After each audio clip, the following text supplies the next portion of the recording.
New ইয়র্কের mayor পদে Democratic প্রাইমারিতে জোহরান মামদানির দুর্দান্ত সাফল্যের পর থেকে তার একটি ভিডিও ভারতে ব্যাপক মনোযোগ আকর্ষণ করেছে, যেখানে ভারতের প্রধানমন্ত্রী নরেন্দ্র মোদীকে যুদ্ধাপরাধী এবং মুসলিমদের গণহত্যার সূচনাকারী বলে উল্লেখ করেছেন মামদানি। উগান্ডায় জন্মগ্রহণকারী ৩৩ বছর বয়সী মামদানি ভারতীয় বংশোদ্ভূত। তিনি নিউ ইয়র্ক সিটির প্রথম দক্ষিণ এশীয় মেয়র হওয়ার দৌড়ে রয়েছেন, যেখানে প্রায় ২ লাখ ভারতীয় আমেরিকান বাস করেন, সে সঙ্গে মার্কিন যুক্তরাষ্ট্রের বৃহত্তম সম্প্রদায়গুলোর মধ্যে একটি।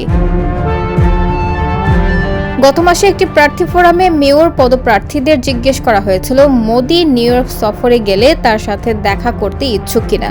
এই প্রশ্নের জবাবে মামদানি এবং উপস্থিত অন্যান্য প্রার্থীরা বলেছিলেন যে তারা তা করবেন না।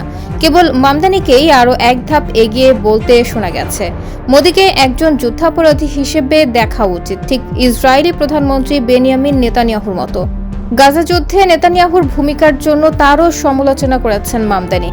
মোদি যখন গুজরাটের মুখ্যমন্ত্রী ছিলেন তখন ভারতের গুজরাট রাজ্যে দাঙ্গায় ১,০০০-এরও বেশি মুসলিমের মৃত্যুর জন্য মামদানি ভারতীয় বর্তমান প্রধানমন্ত্রীকে দায়ী করেছেন। মোদি সহিংসতা উস্কে দিয়েছিলেন এবং তা বন্ধে কোনো হস্তক্ষেপ করেননি বলে অভিযোগ মামদানির, যার ফলে এক পর্যায়ে প্রধানমন্ত্রী হওয়ার আগে তার মার্কিন যুক্তরাষ্ট্র ভ্রমণের ভিসা প্রত্যাখ্যান করা হয়েছিল। মামদানি মুসলিম পরিবারের ছেলে, তার বাবা গুজরাটের বাসিন্দা ছিলেন। সেই সূত্রে মামদানি ইঙ্গিত দিয়েছেন যে গুজরাটে খুব কম মুসলিমই রয়ে গেছেন।